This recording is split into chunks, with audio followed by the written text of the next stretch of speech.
Mike Edwards here at Model Rail Scotland 2020. We are at the bridge at Remagen, which is a model railway plus. It's a model railway, it's a historical documentary, it is a military layout, it has so much in it. It's a fantastic piece of work. Al, talk us through it.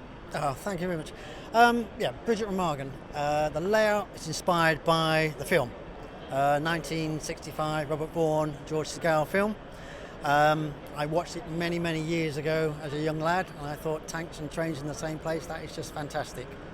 About 6 years ago, I had the opportunity to suddenly build it, and I thought I'm going to recognise that dream and I'm going to build it. Right, let's talk through first of all the bridge, but also we'll come to the parapets. All scratch built, presumably. Yes, everything on the layout, with the exception of the signal box down the far end, is scratch built. The bridge itself is made out of brass engineered section, all soldered together. That by itself took me a year to build. The rest of the layout is sort of the culmination of about 5 to 6 years work so far, and there's still a few more years to go, I think, on it. It's not finished. Mind you, they never are they? They never are.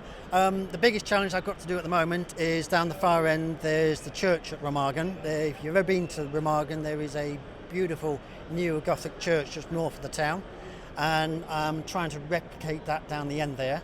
At the moment, it's just the basic structure. I'm sort of struggling with the stained glass windows because it has the most gorgeous stained glass windows in it, and which I need to get 3D printed. And until I can get those done, there's no point in really doing any more with the cladding there. The other big job I need to do is finish off the 4 snail boats that are just sort of black silhouettes on the river at the moment. So this has everything. It's got trains, it's got tanks, it's got military, dispositions, vehicles, armoured vehicles, soldiers, and boats. Yeah, boats and the Crash Lancaster. Don't forget the Crash Lancaster.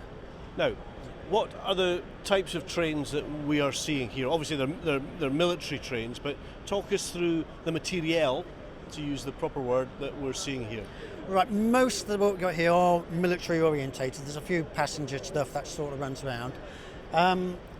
What I've tried to do is sort of capture a lot of the history of the bridge within this rolling stock as well. Example being the K5 train, which is just going over the bridge at the moment. That gun was actually used to shell the bridge once the bridge had been captured by the Americans. It's the same with the Carl Garrett mortars train, which is parked up in the loop at the moment.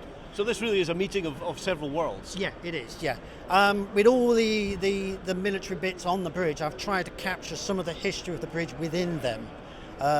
Like I said, there's the V2 train that runs around. Two rockets were used to bombard the bridge after its capture. The Storm Tiger, which is just on the road on the far side of the bridge there was a battalion of those used to bombard the bridge as well. So I tried to knit that into it and put a bit of history into there as well. And I see the defensive positions already dug in and sandbagged, beautifully done over at this is the east.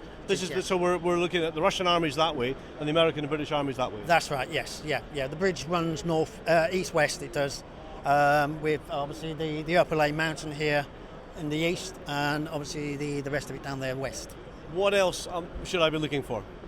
There's a couple of film cameos I've tried working in. Being inspired by the film, I put a few classic war cameos in. Not many at the moment. There's the ambulance from Ice Cold in Alex, which is just underneath the bridge on the west side. And there's an elephant here from Hannibal Brooks, Lucy the elephant, taking a stroll while Karen Beale and Ollie Reed are off doing something else in the background.